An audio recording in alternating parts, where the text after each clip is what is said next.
Good evening. This side Rahul Magan here. Many people started believing that now I'm entering into the world of law and I would be stop making all the videos pertaining to the finance. Let me make one thing very clear that I'm entering into the world of law, but my area of expertise would continue to be finance, whereby I'm all set to enter in the world of economic offences wing, which includes PMLA, Prevention of Money Laundering, PC Act, Prevention of Corruption Act, Companies Act 2013, Insolvency and Bankruptcy Code, and various other such acts covering economic offences wing. And to also note that slowly and steadily, I repeat, slowly and steadily, I would be covering the acts of countries like Australia, Singapore, United Kingdom, and many other countries as far as economic offences wing is concerned. And not to mention my favorite area, which is criminal offences, which includes CRPC, Indian Penal Code, read with Indian Evidence Act. Henceforth, if your apprehension is that I'm entering into the world of law and now I have nothing to do with the world of finance, then this apprehension is absolutely incorrect. And rest, you wait for the time. Ladies and gentlemen, today I would be covering a very important topic which I titled as dollar funding. We all understand that the world economy is passing through a very tough phase. According to the information published 2 to 3 days ago in international media, various websites, 2 or 3 countries, without quoting any specific name, they entered in recession. But I strongly feel that they are not in recession, rather, they are in depression. In the sense that the global economy already crossed from recession and now moving towards depression. Without quoting any specific name, almost every possible day, I am finding that one or another big brand in the world of different industries like manufacturing, telecommunication, financial services, probably the hospitality, the cement industry and all, they are cutting jobs. And they're not cutting jobs 100, 200. They are cutting thousands of jobs at one instance. Henceforth, with full respect, honor, and dignity, I strongly feel that the notion of recession is incorrect. Rather, it is notion of depression. But anyways, let the world economy to understand this for the time being. I am not in a hurry.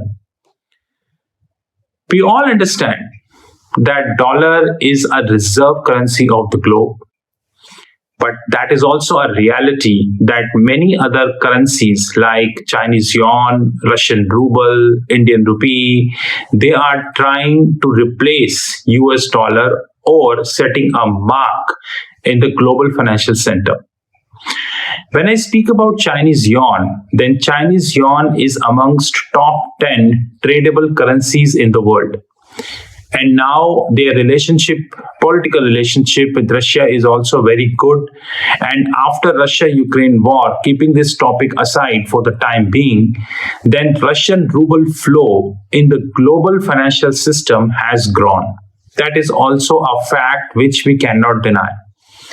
Henceforth, dollar funding is a very technical concept now. The reason being, Federal Reserve himself in the last meeting acknowledged that they are not happy with the debt of approximately $34 trillion in the books of United States.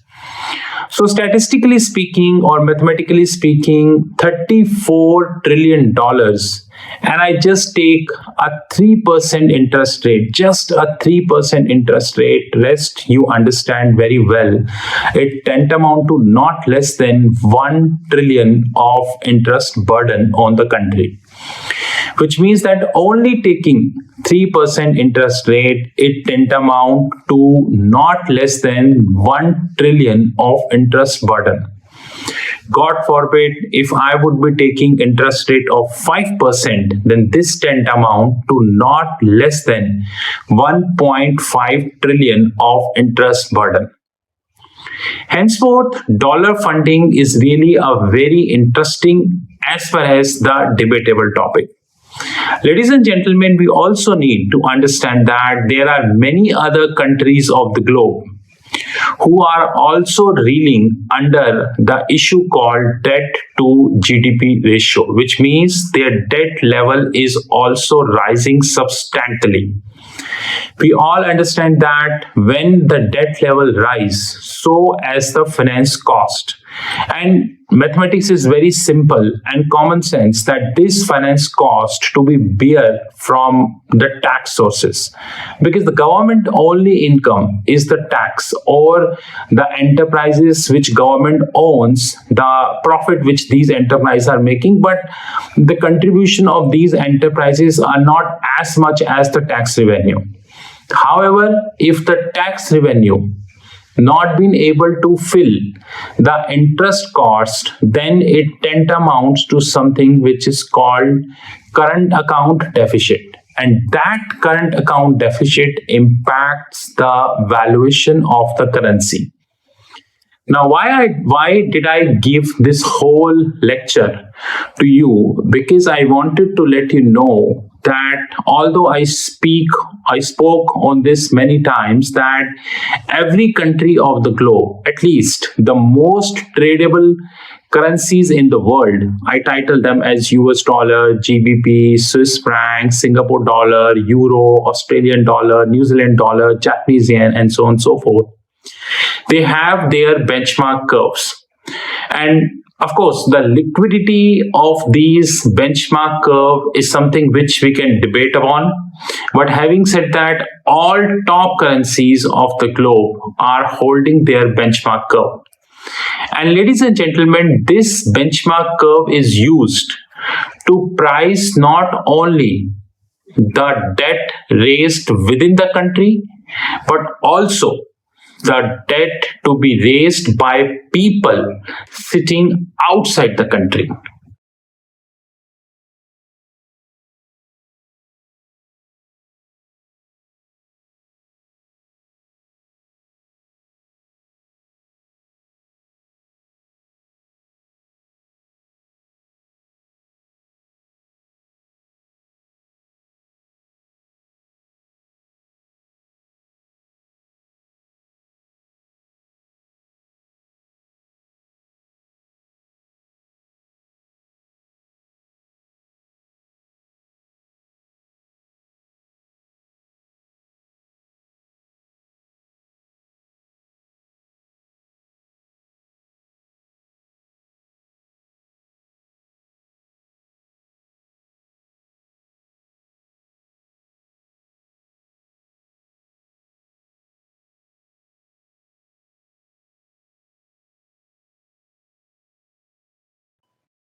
Note that the dollar funding is something which is very liquid as far as the global economy is concerned, as far as the emerging market is concerned.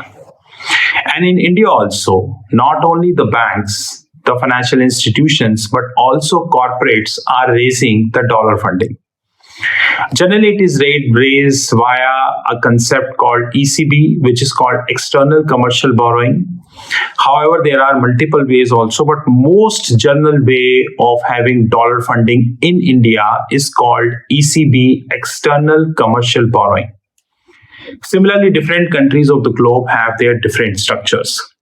Now, in the part A, I told you about a concept which is known as benchmark curve.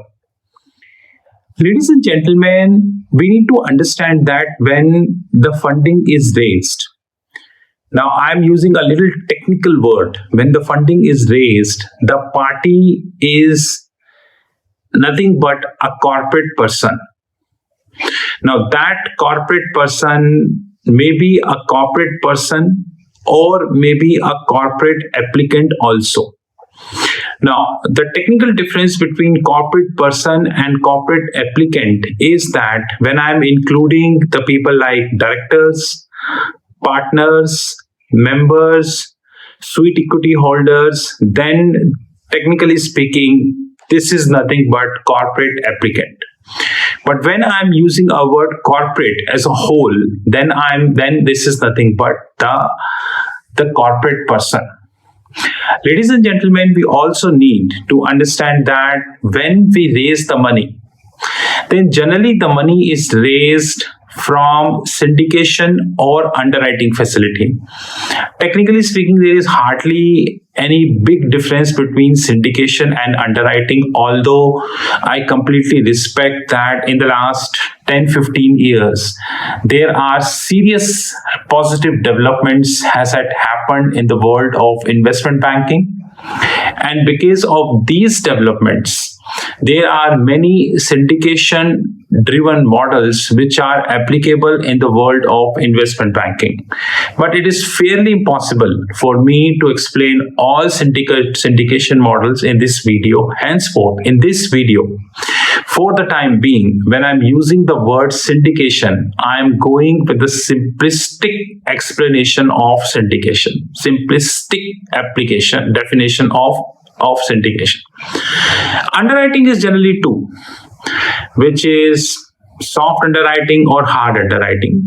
Soft underwriting is also known as the best effort underwriting, while hard underwriting is also known as the written underwriting.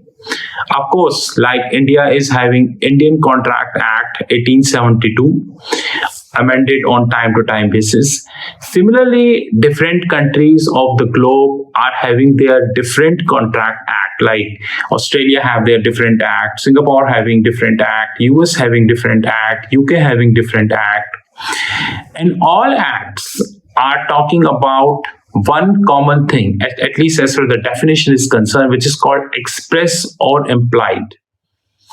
But the linguistic language and also the enforceability, I repeat, enforceability of the contract act depends upon country to country. Henceforth, we cannot claim that one country's contract act is best while others are not. So all acts are equally respectable, and so as the enforceability. When we do the very important thing, when we do the fundraising via dollar, then the ideal strategy is not to raise at one point of the benchmark curve. We all know that the four important stoppages, I call this stoppages of the benchmark curve is the 5-year, the 10-year, the 15-year, and 20 years. I repeat, 5 years, 10 years, 15 years, and 20 years. Technically speaking, it is almost impossible in the current scenario to raise the money at a cheapest price. I repeat, kindly underline that, at a cheapest price for 20 years. Because in the current scenario, when markets are extremely volatile, the governments are accumulating huge debt, and more importantly, geopolitical issues just like Israel-Hamas issue, Russia-Ukraine issue, and now United States-Iran issue. And the sequence is unfortunately very long. In this eventuality, raising our money for a longer period of time is really a big task or a mistake, I would say. God knows what would happen tomorrow. It is always advisable to reach money on a mediocre note, say 10 years, of course, fully hedged, and then see what would happen after 10 years. My personal view is that when I am raising our money in dollar terms, then I would be hitting two spots or stoppages of the benchmark curve. Of course, one stoppage may be 5 year, and one stoppage may be 10 year. Now, let me explain you with an example. Suppose I need $1 billion, and that $1 billion I need for the capex of my company, for international expansion of my company, to launch few new products which are under R&D, maybe to increase the offices and all these kind of things. But I assume that since I'm raising the money in dollar, however, the local currency is Indian rupee, so which 1 billion is approximately 8,300 crores. I believe that out of 1 billion, 800 million I need for 10 years, because I won't be in a situation to pay 800 million before 10 years. However, the balance 200 million I am able to pay within 5 years.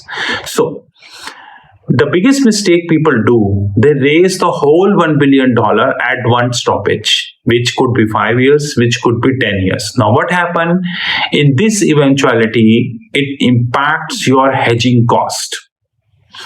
Unfortunately, most of the people do not worry about hedging cost, because this is a topic which is very less taken into consideration. But the rightest strategy is to see how much money you need for a shorter period and how much money you need for a longer period. That's more important. So just the hypothetical example I created for myself, I need 800 million for 10 years, while I need 200 millions for 5 years. Henceforth, I would be hitting two stoppages of the benchmark curve, whereby one stoppage would be 5 years, while another stoppage would be 10 years.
The next important thing I am supposed to do is to see whether the people who are investing in my bonds or the funds which I'm raising, are they institutional investors or they are normal retail investors.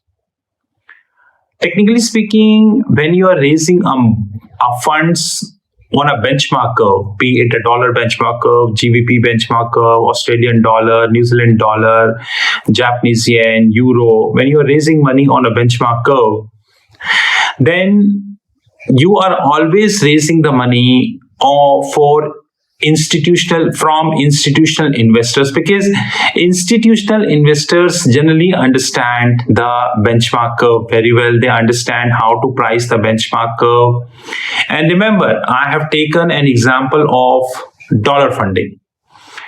It means that I'm sitting in India, just an example, and I'm raising money outside India in dollar terms. However, what would if I sit in India and I'm raising the money in India from institutional investors? In this eventuality, I need to hit called OIS, which is called overnight index swap. Remember that I already spoke many times about the OIS curve on my YouTube channel. Henceforth, we need to understand that OIS is all about funding in local country, in local currency, in local currency books. So if I'm sitting in India, example, raising Indian rupee in my books whereby the functional currency is Indian rupee, then I am using OIS curve, which is called overnight index swap curve. I completely respect the fact that OIS curves may or might not be liquid for all currencies, just like dollar OIS curve, GBP OIS curve, euro, Australian dollar, Japanese yen, Canadian dollar, Singapore dollar, New Zealand dollars. They all are very liquid OIS curve. And especially, ladies and gentlemen, if I speak about US OIS curve, then it holds the periodicity of 50 years, which means standing today, which is 2024, I can bet 50 years ahead, which means 2074, when I'm knowing that after 50 years, I may or might not survive. So that is the liquidity of the USD OIS curve, ladies and gentlemen. By the way, GBP and Euro OIS curve, as also the Japanese Yen OIS curve, are also very, very liquid in nature. So the very important thing which we need to learn is we need to link with the two stoppages, which means that technically speaking, when you are hitting two stoppages, then you are creating tranches, whereby one tranche would be of 5 years, the other tranche would be of 10 years. I repeat, the one tranche would be of 5 years. The other tranche would be of 15 years or probably 10 years, whatever. Just take a hypothetical example. Now, when you are doing multi-tranche, then the real test of your credit worthiness comes into the picture. And that real test of your credit worthiness means the credit spread. I know that before you put a question to me that credit, the credit worthiness or the credit spread is wrong, I myself said in many videos, and I agree to that. But credit spread is a very simplistic word because the technical is quality spread differential. Ladies and gentlemen, one of the most important benefits, be as a financial institution or as a corporate or maybe a multilateral financial institution, you would be getting is that you are raising your money at a quality spread differential, which means one funding you are raising at 5 year and one funding you are raising at 10 year, which means the difference of 5 and 10 comes into the picture, and here comes the quality spread differential. But that's highly unfortunate that such a wonderful topic is not in public. But nonetheless, that's not my problem. We also need to see that when we are raising money from a benchmark curve, then some people title this as a funding on treasury curve, which I completely agree, because this is a treasury curve. Benchmark curve is also known as a treasury curve. Henceforth, the statement called it is funding on treasury curve is also very, very relevant. But ladies and gentlemen, you should also understand and you should not forget that majority of the countries also have a corporate debt curve. I completely agree. Sometimes the corporate debt curve is very liquid, like United States. Sometimes it is not at all liquid, without mentioning any name. But when we are raising the money on corporate debt curve, I repeat, when we are raising the money on a corporate debt curve, in this eventuality, this cannot be termed as funding on treasury curve. Unfortunately, in the newspaper, I found out that many a times, and on different articles on XYZ website, the people are tagging this with funding on treasury curve, which is a wrong notion, and honestly speaking, it should be corrected.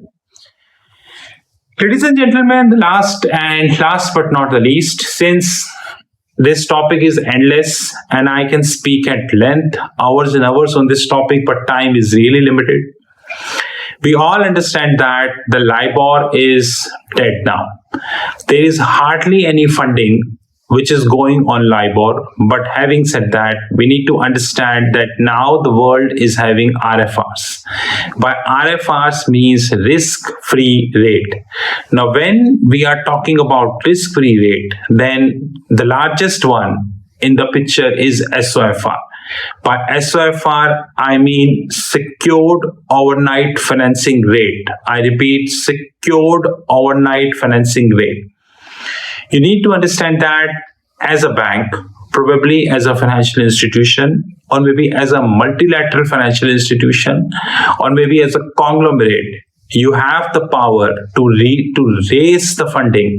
When I say funding, I mean to say dollar funding on SOFR, which is called secured overnight financing rate. Henceforth, predominantly there are two options now. Number one option is to link with the treasury curve, which is called USD, United States Treasury curve. And number two is to link with the dollar. This is Rahul Magan. More videos on the cards.